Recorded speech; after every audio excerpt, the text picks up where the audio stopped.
పవన్ కళ్యాణ్ గారు ఏదైతే మనకు ఆపరేషన్ సింధూర్ జరిగిందో, సో దానికి తర్వాత ఒక ప్రెస్ మీట్లో కొన్ని వ్యాఖ్యలు చేశారు. పిచ్చి కుక్కల్లాగా ఏది పడితే అది సోషల్ మీడియా ఉంది కదని మాట్లాడితే కఠినమైన చర్యలు తప్పవని. సో దీనికి మీరు ఏ విధంగా సపోర్ట్ చేస్తారు? పవన్ కళ్యాణ్ అన్నారు కదా, అన్నది అయితే కరెక్టే బ్రో. పవన్ కళ్యాణ్ అన్నది 100% కరెక్టే బ్రో. ఏంటంటే ఇప్పుడు పలానా అది సంథింగ్ హిందువుల గురించి జరిగినా, లేకపోతే దాని గురించి జరిగిన, దీని గురించి జరిగిన, ప్రకాశ్ రాజ్ లాంటి వాళ్ళు, లేకపోతే ఇంకెవరో ఒకరు వీటికి రెస్పాండ్ అయిపోతారు. కానీ వీటికి ఎందుకు రెస్పాండ్ అవ్వరు? ముఖ్యంగా అదే కాదు బ్రో కావాల్సింది.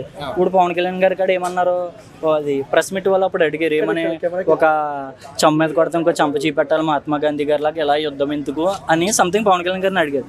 కానీ ఏంటి ఇప్పుడు మనం చేయాల్సింది అలాగా ఎన్ని రోజులకు వచ్చాం, మహాత్మా గాంధీ లాగా వాళ్ళ అమ్మ మీద కొడతాం, వాళ్ళ అమ్మ చీపెట్టాలి, అలాగే ఎన్ని రోజులు ఎన్ని చీపెడతాం, ఎన్ని దాచుకుంటాం అసలు అర్థమవుతాం. ఇప్పుడు అక్కడ దాకా అంటే అప్పటి నుంచి అలా మనం ఫాలో అయిన వల్లే ఇప్పుడు ఏం చేశారంటే ఇక్కడ దాకా లోపల బ్రో అసలు ఇన్ని జరిగినాయి బ్రో. ముంబైలో తాజ్ హోటల్లో, మన హైదరాబాద్లో దిల్సుఖ్ నగర్లో, ఇలాగా ఇప్పుడు జమ్మూ కాశ్మీర్లో ఇంకెప్పుడు చనిపోతాను. ఇంకా ఏ ఒకటి మనం ఏంటంటే దేశంలోని కొంతమంది దేశ ద్రోహులు ఉన్నారనుకోవచ్చు బ్రో. అసలు ఉంటామేంటి బ్రో, మన వాళ్ళు తీసుకొచ్చి కూర్చోబెట్టింది అది కాదు బ్రో. అసలు పాకిస్తాన్ వాళ్ళు అసలు ఇండియాలో తీసుకొస్తామే అది చాలా పెద్ద పాపం తెలుసా. వాళ్ళు అలా తీసుకొచ్చిన బ్రో లోకల్ వాళ్ళు సపోర్ట్ ఇచ్చిన వల్లే వాళ్ళు వచ్చి ఇలా ఉంటారు. కానీ పలానా కొత్తోడు వచ్చి ఇక్కడ ఉన్నాడు, పలానా కొత్తోడు వచ్చి ఇక్కడ వచ్చి ఏమండి ఇక్కడ నాకు ఆశ్రమం ఉండి అది అంటే కొత్తోడా ఏంటని ఎంక్వైరీ చేస్తాడు.